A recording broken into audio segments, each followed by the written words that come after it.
Hi, I'm Dan Barker. I'm co-president of the Freedom from Religion Foundation, and welcome to FFRF's Ask an Atheist on Facebook Live. And I'm Amit Pal, Communications Director of the Freedom from Religion Foundation. Today we're going to talk about free thought in Latin America, and in a few minutes we'll be joined via Skype by Marcos Telias, a free-thinking doctor all the way from Santiago, Chile. If you have a question during today's show, you can post it right here on Facebook, or you can send an email to askanatheist@ffrf.org. The Freedom from Religion Foundation works to keep religion and government separate and to educate the public about the views of non-theists, which are atheists and agnostics. We work mainly in the United States, but we also care deeply about secular government all over the world. And of course, that includes Latin America. Dan, you were invited to be the opening speaker last month at the very first International Latin American Free Thought Conference, which was held in Peru.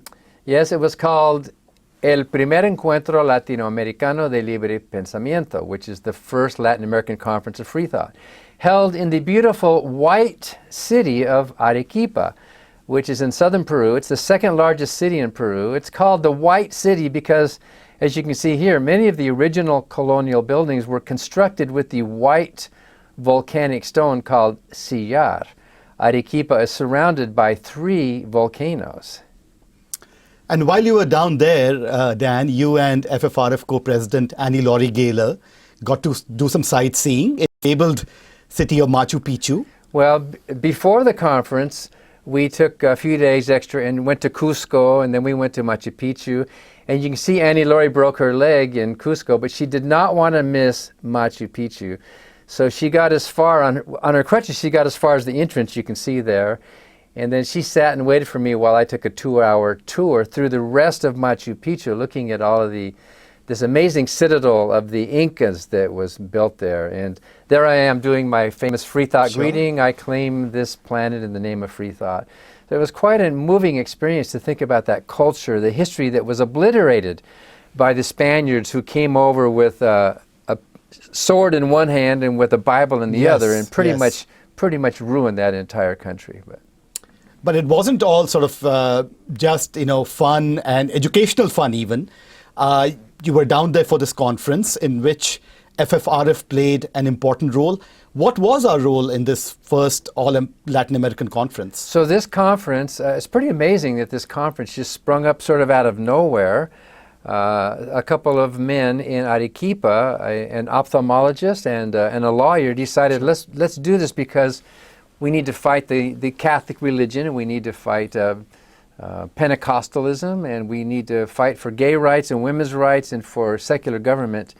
And so there were about 20 or 24 organizations all over Latin America that came together, including CFI in Argentina and SNAP, SNAP in Peru, and groups from many different countries wanting to get together to show solidarity for a secular government. And the Freedom from Religion Foundation was honored to be one of the co-sponsors of the event, along with the International Humanist and Ethical Union as well, and other local groups. So it was quite exciting to see this very first International Latin American Conference. There have been many local conferences in each of the countries, in Guatemala and Honduras and in Mexico and in Peru, but this is the first time they all came together for an international conference. And then you were the opening speaker. What was your speech on? Well, I was the opening speaker. It was a 3-day conference. I was very packed. There were 29 speakers, if I remember right, very educated, very intelligent people. And I kicked it off on Thursday morning with a talk about the importance of secular government, why the best hope for a world of peace and understanding is that our governments remain secular. And I talked about FFRF and gave examples of some of the work we're doing in our country. And I claimed a very thin connection to Latin America, having been born and raised in Southern California, which is almost basically there, right? And we cross the border all the time. Yes, and you did actually, yes. I mean, for your preaching work. Well, I lived for about 2 years in Mexico. Yes. And of course, one of my great-grandmothers was born in Mexico, so there's that connection, a slight connection. But It was really an honor to be invited to come down. And then I sat through almost every speech, which was an incredible. Doctors and activists and lawyers and people fighting pseudoscience, skeptics, activists for gay rights, for women's rights, authors. There were 5 different books that were introduced during that conference in Spanish that were free thought in nature. So it was very exciting. And of course the camaraderie and the fun and all of that was just an amazing thing to be a part of that whole conference.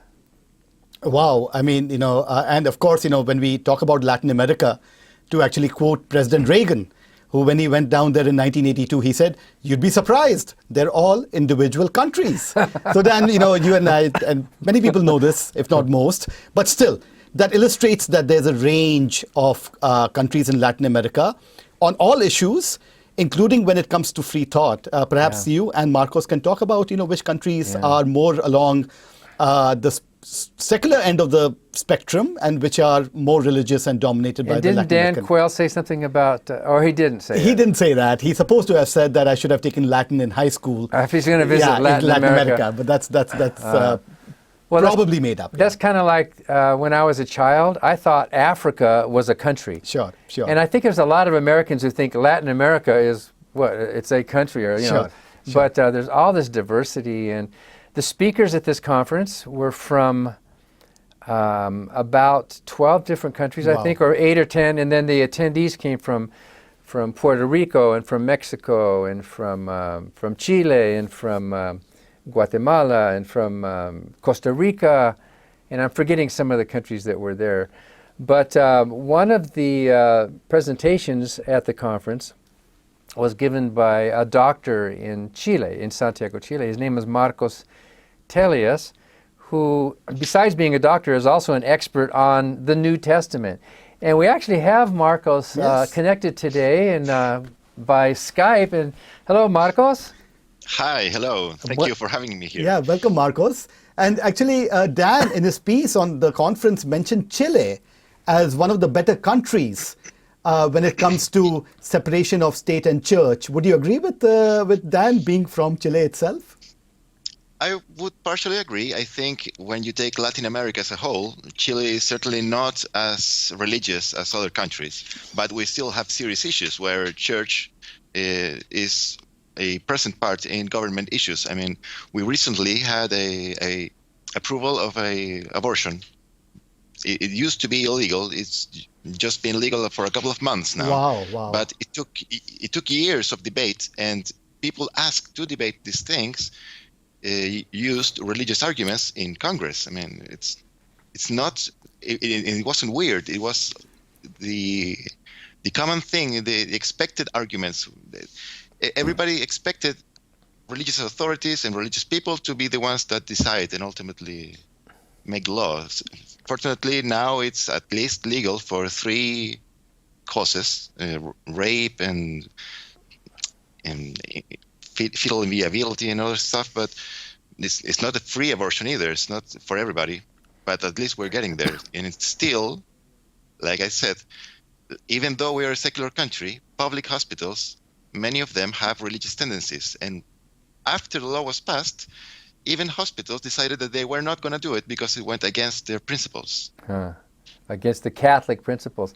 So at the conference, by the way, your English is very good, and I understand you just learned English on your own. You didn't live in any country, you just decided to learn English. Yeah, I got cable TV when I was a kid, and I just picked it up. Wow, you're very smart. Well, we'll talk about something else very smart that you talked about in your talk. But so, how did you hear about this conference, and why did you decide to travel from Santiago up to Arequipa? Well, the thing is, I used to be. I was the president of the Atheistic Society of Chile, or the Sociedad Atea de Chile, and when we made a conference in Chile in 2015, we had Ricardo Zavala come to our conference as a guest. And since then, we kept contact. We're friends now. And when they started organizing this, I told them, hey, guys, you can count with me. So the main team in Arequipa was working toe to toe with us from Yeah. Chile, and so we actually helped organize the thing. So the two principal organizers were from Arequipa, Hector Guillen, who is an ophthalmologist, and Ricardo Zavala, who's a lawyer. And Right. Ricardo has written a book. In fact, we talked with Ricardo on our radio show Oh, sure. a couple of months ago.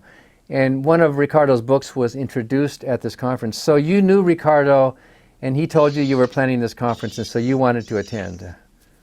Right. Wow. I wanted to help organize even, not Wow. just attend. Wow. Well, that was pretty amazing. So your main work is as a doctor in Santiago. You do general practice in Santiago? I do general practice here. As I also mentioned at the conference, I'm also a hypnotist, but I only mentioned it to ask for the microphone and explain that there's no such thing as a mental state called hypnosis. It's just suggestion, and it's the same things, the same thing a preacher does in a Pentecostal church when everybody's falling to the ground and moving, and it's the same principles. So can you put everybody to sleep right now on the show? Maybe. If you had time. So don't piss me off. No. So it shows that the mind is very suggestible, right? The human mind is open to all these suggestions. Exactly, and the techniques are actually very similar. The only main difference is that with clinical hypnosis, we use this concept where people are expecting that clinical hypnosis is supposed to be calmed and with a special kind of voice tone, whereas people in the church expect it to be the other way around with screams and hallelujahs and stuff. But the technique behind it is actually the same. You use the same kind of suggestive language, and you take advantage of certain natural processes to make the mind believe that you really are doing something. Yeah, I think and that's when you implant this. I think it was your talk. You were giving the example that if somebody speaks with a monotonous tone for a long period of time, it tends to put people to sleep in their brain. I think you were saying that, weren't you? Yeah. It was Ivan. Oh, Ivan. Okay. Yeah. From Lima. Yeah. Yeah, Yes. yeah. Ivan Atesana from Lima is another author Exactly. who was down there. So, so during the conference, somebody said that the three best countries in Latin America that are the most secular were Cuba, Mexico, and Uruguay, Yeah. as far as their Uruguay. constitutions and their government goes. And then they said Chile is on the way. Chile is the next coming up. Do you think that's true? I think it is true. Actually, in recent polls, we are the Latin American country that least trusts the church. So even less than Uruguay. So I think changes are coming, but we are still a long way because, like I said, it is still natural to authorities and everybody to participate in religious acts and even ask religious authorities to discuss legal issues that should be solely represented in Congress by politicians. Yeah. And in Chile, in the last some decades, ever since democracy was restored, there's been an alternation of progressive and somewhat more conservative governments. Have you seen a change? Is there a big difference in the space that's opened up for you and in the way the governments treat the church, depending on who's in power? Yeah, I think even though most governments have been supposedly more liberal, Yeah. I think that even more leftist or liberal or I don't know, less conservative parties that have been in power, they have always tried to not piss off the church very much. Yeah. I mean, even when democracy was first restored, one of the things that was discussed was divorce. It used to be illegal to divorce people. Wow. Yeah, and I remember this debate when I was a kid. Everybody was discussing, no, this cannot be because marriage is forever, and it was supposedly already a more liberal government, but everybody is afraid of church. Even recent governments have always tried to avoid the issue of, for instance, religion taught in public schools, which is still done till this day. Wow, I wouldn't have guessed that. And divorce, is it legal now in Chile? It is legal it's been for several years, but before that, people actually had to do I don't know how you say this, tricky paperwork Sure. Yeah. Sure. to claim that they were never really married. Wow. It's annulments. Sure. They actually had to do annulments because divorce was almost impossible legally. So, Marcos, one of the big stories that we're hearing about out of Chile is the bishops. Yeah. The big scandal with Barros, was that his name? Barros. Was he the bishop of Santiago or No, he was Bishop of Osorno. Osorno? And I think it was 3 witnesses that claimed that he was actually there looking while they were being molested by another bishop called Caradima, which is more famous. Yeah. And despite the entire community, not the entire community, but a sizable portion of the community rejecting him as their bishop and asking him to please renounce, he still counted with the support of the Pope, and the Pope calling everybody who was against him a leftist stupid. Which is what his words in Spanish. He said that people of Osorno were tontos and zurdos. Yeah. Which you know Spanish. Yeah. It's a very weird way to say leftist. It has a negative connotation. Like you're deaf, like you don't hear, or like you're mute, or like you're a dummy. And hearing this from the Pope, I mean, it was obviously trying to diminish everything and try to tag it under the rug, but eventually, these testimonies kept coming out. People kept resisting him as their bishop, and finally he caved in and started a more formal investigation, and now he accepted finally his resignation. And wasn't it all the bishops, all 34 bishops? All of them offered the resignation, but only 3 of them were accepted. Accepted, yeah. Only 3 resignations were accepted, and not the most despised or unliked bishops here. There are many that people really don't trust anymore. I have many Catholic friends. We actually work together and support the Catholic organization of Osorno, which is la Organización de Laicos de Osorno, which is this Catholic group. This is weird because we are atheists, but they are actually very liberal. They are defending the rights of those who were molested, and they are the ones that actually kept doing these protests and holding their signs outside of the cathedral and helping this real change take place. So do you think what happened in Ireland now, the image of the Catholic Church is really lowered? Do you think that's happening in Chile and Latin America? People are becoming more disgusted with the bishops. Definitely. In fact, we have a annual poll, and it shows each year how many people declare themselves to be Catholics. And this past 10 years, it went from almost 80% to 45% in Chile. That's a big drop. Yeah, remarkable. It's a huge drop. Yeah. It's huge, and it coincides with the abuse scandals. Yeah. So, and the insults from the Pope. Sure. And the Pope, didn't he have to sort of apologize for his comments? Yeah, he sort of apologized like 5 times. Yeah, I see. He first insulted everybody, then he apologized for the insults. Then he said that they were all calumnias. They were all, how you say it? Calumny or calumny. Liars. Calumny. Yeah. Lies. Yeah. Then he had to apologize again. Then he was with Barros supporting him, and then he apologized again. He keeps messing up, but I think now he's at least more pressured by everybody, and all over the world. This is world news now, and I think he has nowhere to run, and he's doing at least the thing he should have done from the beginning. Sure. So the joke was, the bishop's name was Barros.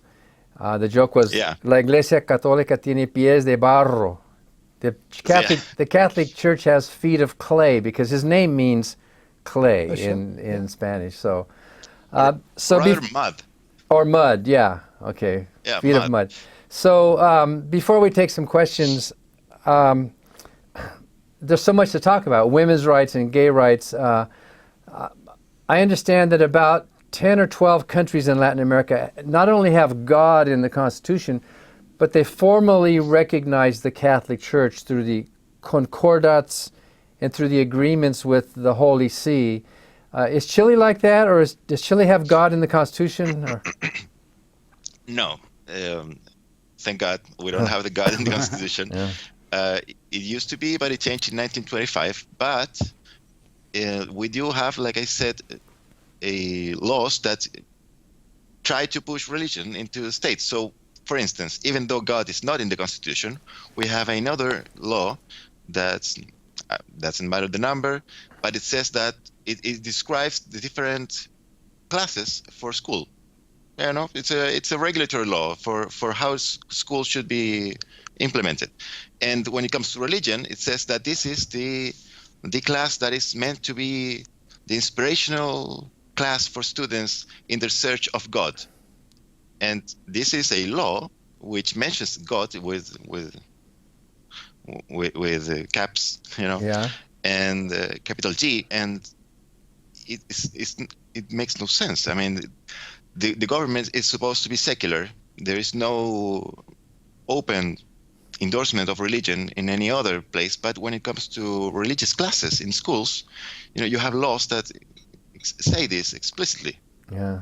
Well, that's true. And in fact, I think the Bolivian Constitution formally mentions the Roman Catholic Church. They say there's equality of religion, right? There's igualdad de culto.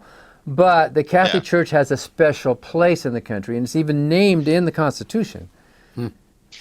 Well, in Chile also, the Catholic Church is the one church which has chaplains in not only our equivalent to the White House, which is the moneda, but also in every branch of the army and armed forces, we have Catholic bishops or Catholic priests officiating and, you know, holding general ranks.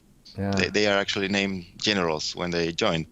And it's even worse in other parts. I mean, in Argentina, they have the state actually pays them directly. They have to support all of their bishops, and every priest receives a state salary. In Peru, like you said, they have el concordato, a special agreement between Peru and the Vatican. And that is actually, it has a status above their constitution. It's supra-constitutional. So it's really difficult to try to, I don't know, amend this or change it. Yeah. So before we do questions, there's so many things to ask. There's going to be another conference then next year or 2 years? I think it's going to be 2 years, 2020, and we're still deciding the place. But one of the candidates is here, Santiago, Chile. Ah. So then we'll have a good contact there in Santiago, Chile. So. Yeah, I'm really hoping we do it here, and we'll be honored to have you back for 2020. So the first question we have, and if you want to ask a question of Marcos or of Amit or me, you can just post it right here on Facebook Live, or you can just send an email to askanatheist@ffrf.org. Bruce, do we have any pictures of the conference itself that were taken? Oh, maybe we can look at some of those. So this relates a bit to what you were talking about, Marcos. You were involved with some local Chilean, and there's a whole bunch of local groups in different Latin American countries. What was the... well, here's a video of Marcos giving his talk about... In fact, Marcos talking about the book of Marcos, San Marcos. But before we talk about that, Amanda Lang has a question. How would you describe the religious sentiments in Central America compared with the United States? Is there more pushback to secularism in Central America than we might see in North America? So your secular groups, Marcos, in different countries, are they encountering resistance, or are you fighting strong, or is there any pushback against what you are doing? Yeah, actually, Amanda preempted me because I was going to ask the same question, because Dan mentioned Central America as being singularly bad, maybe with the exception of Costa Rica. Yeah. I am not from Central America, and I haven't been there. But as I learned from the conference, yes, it's very hard. It's even harder than South America, apparently, and certainly it's very different from the United States, which at least states the separation of state and church in their First Amendment. There's nothing like that in South America and Central America, and it's even frowned upon. I don't think there's any country where it's forbidden to be an atheist right now in Latin America, but certainly you don't have the same rights when you make organizations. You don't have tax exemption. People actually try to bully you all the time. Here in Chile, it's less, but it still happens. I mean, this is common here.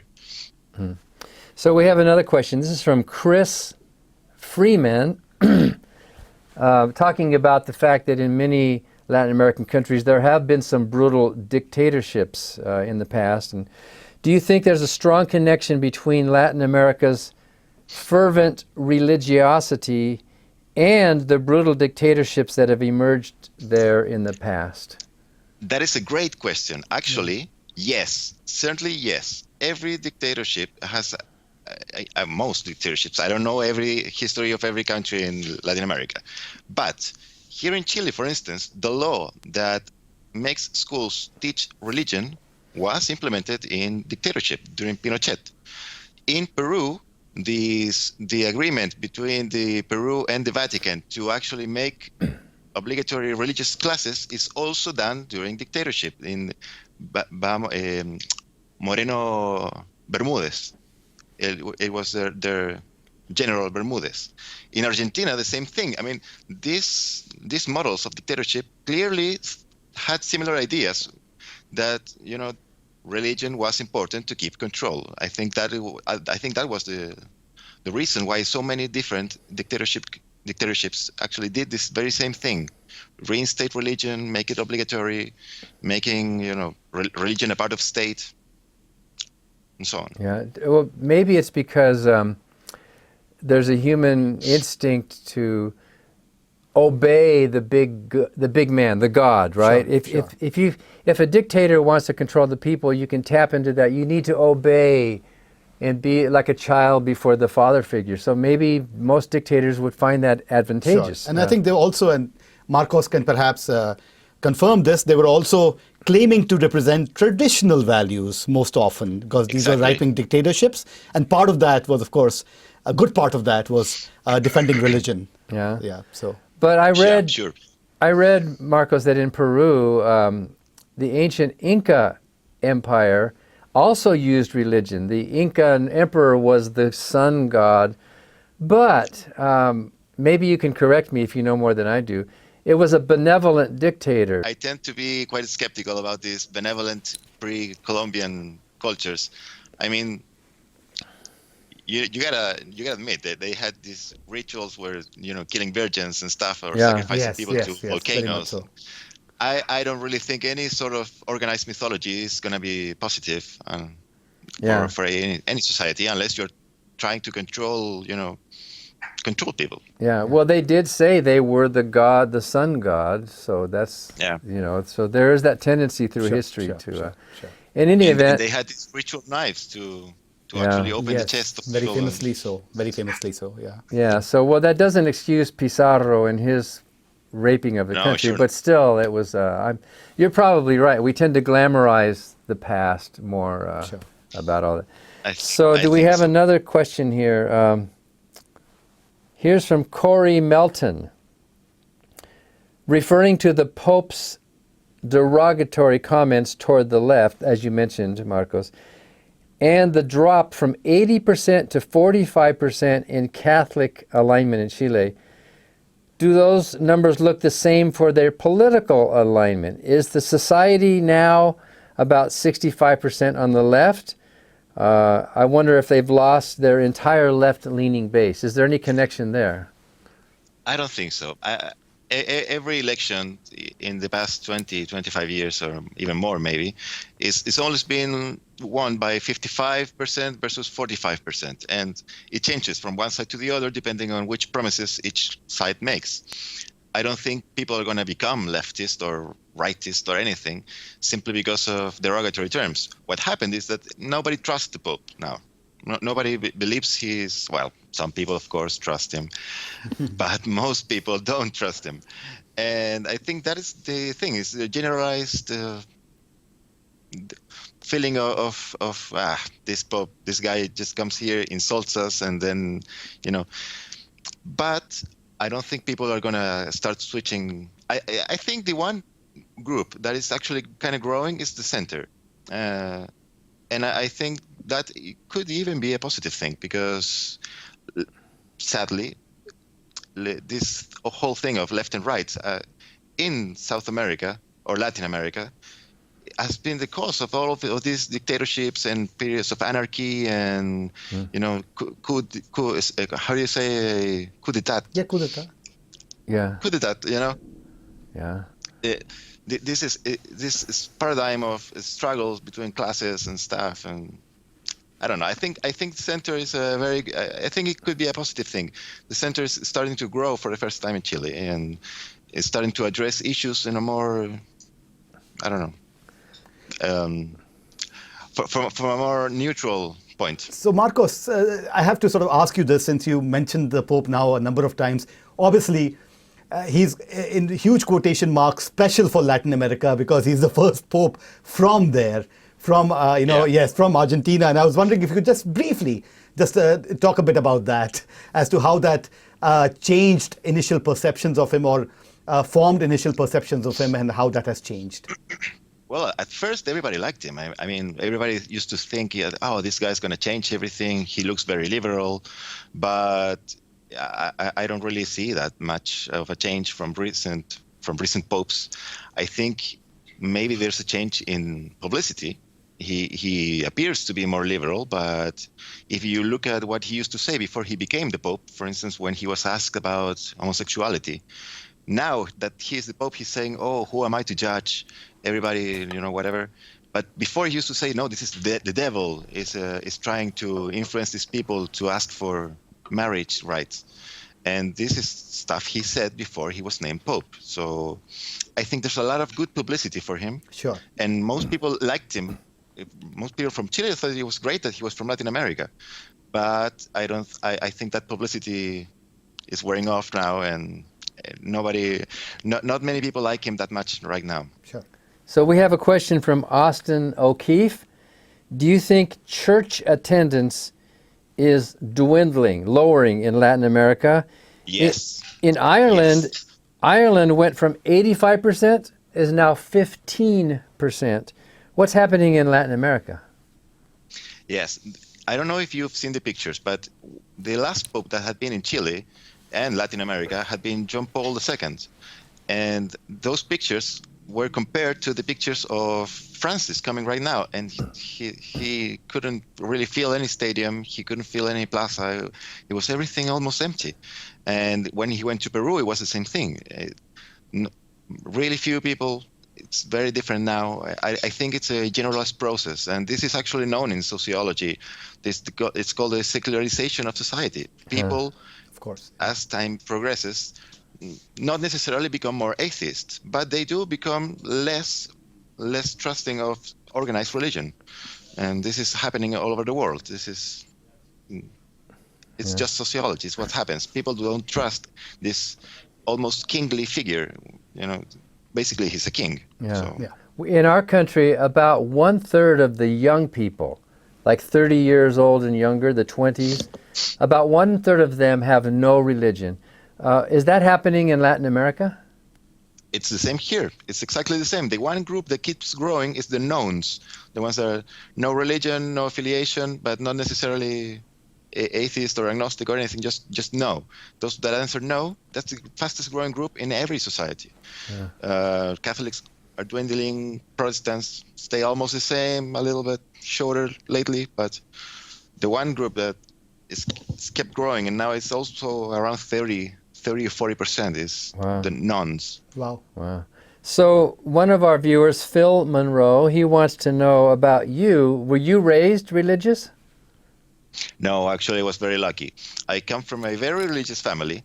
So my father was Jewish, my grandmother was Catholic, my mother used to be a Jehovah's Witness. And since it was so different, they told me, look, Marcos, you have to study this because obviously we have different opinions. So you have to study and make up your mind when you grow up. So I started to study. And I started to read the Bible as a kid, and I kept reading and reading and reading, and finally I became an atheist after reading the entire Bible several times, the Quran and everything. Huh. Wow. So that helped me actually become an atheist. I was never religious. Wow. Well, that touches on the talk that you gave in Arequipa. Fascinating. I think it was the debut, the first time you gave a talk about this, because besides being a doctor, you are also a Bible scholar, a very well-informed Bible scholar, especially about the book of Mark. Can you take maybe 30 seconds and explain what you were talking about the book of Mark at this conference? Sure. There's this thing which is actually quite well known, I'd say, that there's a certain structure in the text of the Gospels. Now, this structure, in many occasions, is either for aesthetical purposes or for making it easy to memorize and say. You know, people didn't always have a copy in paper, so they had to remember texts, and so they made these strange shapes in texts, shapes not in the drawing meanings, but in a special symmetry. So, for instance, I don't know, Jesus multiplies breads, then he gets on a boat, then he does this kind of miracle with a sick woman, and then something happens, then he heals another woman, gets on a boat, and again multiplies bread. So when you're starting to read the Bible over and over again, you realize, whoa, didn't he just do this? And you look back and yeah, he did it right here. And didn't this was just followed by that? And isn't this just preceded by that, almost the same thing? And you start to realize, yes, there are these huge structures with symmetry for different reasons. And the one that's most special is Mark, which is the first gospel. So my presentation was showing how is this substructure behind the text of Mark, which actually encompasses the entire text from the first to the last verse. And this actually proves that this is a completely literary composition. Unless Jesus was trying to, okay, now I have to go to this place again, because remember last week when we went there? Now we have to go again. Unless he was actually trying to do that. This is a fiction. Yeah, well, you're right, working on a book about this, so we don't want to give it away. And we hope you'll write an article for Freethought Today about this research. Oh, gladly. You showed the chiasmic structure. They're like, the structure's like fractals within. And so obviously, within fractals. Wow. It doesn't mean it was untrue, but it does show that it was constructed with a certain form that follows the oral mythical tradition. And I thought that was a fascinating talk that you gave. So Yeah, even you must have learned a good amount, Dan. well, and I got to be there at your very first presentation of it. So so I think we have a couple more questions and then we have to go. We're going to run out of time here. I guess that's to me or to you, Marcos. Was there any discussion of reproductive rights at the conference? Abortion Sure, rights? a lot. Abortion, actually, even contraceptives are a. For instance, let me give you an example. In Chile, recently, AIDS went up like twice the number of cases that we used to have. And the reason is that nobody tries to do any promotion of contraceptives or use the condom. And the government is avoiding, right now, this government is avoiding to actually deliver condoms in schools or make,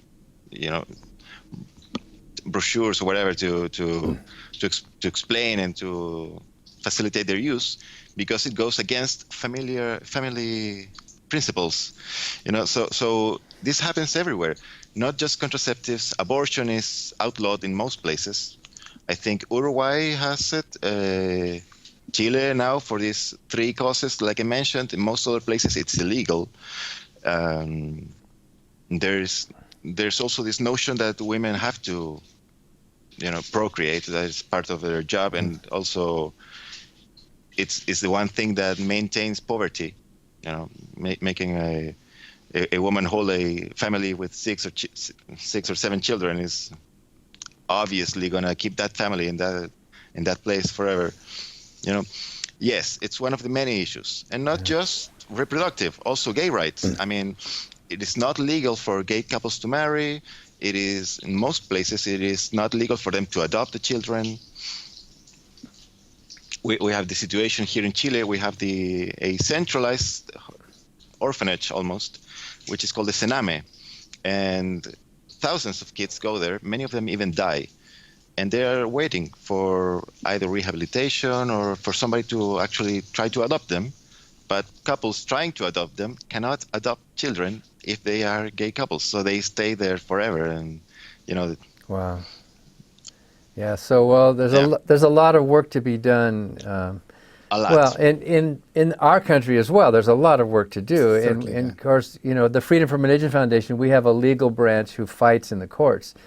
And it looks like similar things are happening in Latin America, but you still have a ways to go to get to that level of being able to fight strong. So there's a question here from Barbara Lambert Hale. Secularism is confronting the Catholic Church in Latin America, but what about Pentecostalism or Jehovah's Witnesses? Isn't that also something of a threat to the predominance of the Catholic Church? You mean a threat to the church, to the Catholic Church? Because people are leaving the Catholic Church to go to Pentecostal religions. That's right. I think it was at some point, depending on each country, I think. Some countries are still, you know, Pentecostal religions are capturing more people and taking them away from the Catholic Church. But in other places, like Chile, for instance, they sort of stale. They remain at around 10%. They cannot grow anymore, and they're actually starting to lose people. Both of them, of course, pernicious to society. I mean, Pentecostals even are even more traditionalist sometimes than Catholics. Yeah, they are more openly anti-gay, more openly, you know, abusive of people or trying to bully people for having different beliefs. Catholics tend to be actually more tolerant. Well, and the Pentecostals and evangelicals, I understand, are preaching the prosperity gospel, which means that they are basically taking more money away from the poor people so that their pastors can have these big churches, which can be a real problem to poverty in those countries. And there's a good amount of U.S. funding for the Pentecostals and the evangelical churches, isn't there? A good amount of money to fund them comes from the United States, my understanding is historically. Yeah. Well, thank you, Marcos. Thank you for changing your schedule. I know you're a very busy doctor there in Santiago, Chile, and it was really I really appreciate the invitation. It's been great talking to you guys. The whole conference was an amazing experience, actually, getting to meet so many people and, you know, hearing that we all share similar problems and we can actually work together to try and solve them. It's an amazing experience. Yeah. Well, I think you will agree with me after this conference that there is some hope for Latin America for becoming a more secular part of the world. Yeah, thank you so much, Marcos. I also think so. Yeah. Well, we'll see you again in a couple of years, I'm pretty sure. So, thank you very much. All right. Thank you so much. Thank you very much. Bye-bye. And thank you for watching. That's our show for today. This is FFRF's Ask an Atheist. And thank you for being a member of FFRF and helping us in our vital work to keep state and church separate. If you aren't already a member, you can easily join. Number of ways. First, you can go to our website at ffrf.org/join, or you can call at 1-800-335-4021. Again, the number is 1-800-335-4021 to request a free sample of our monthly newspaper, which we are really proud of, called Freethought Today. If you want to receive FFRF text alerts on your smartphone, just text FFRF, of course, that's our acronym, to 52886. Again, FFRF to 52886. Data rates may apply. So, just a quick mention here of our upcoming national convention in San Francisco in November. The speakers will include the author Salman Rushdie, the former president of Planned Parenthood, Cecile Richards, Mythbusters star Adam Savage, the famous actor in the Star Trek series, Yes. ex-Muslim activist Sarah Haider, the comedian Leanne Lord, and the Saturday Night Live alum Julia Sweeney. It's going to be a great event, and we'd love to see you there. So that's our show. Tune in next week at 12 o'clock noon Central for another edition of FFRF's Ask an Atheist, where FFRF attorney Andrew Seidel and I we'll address some common arguments that atheists get from Christians. It'll be kind of a fun mock debate show next week. Certainly, Dan. So thank you, and thank you, Amit Paul, for co-hosting today. Thanks so much, Dan. And It was a thank real you all pleasure. for watching Ask an Atheist.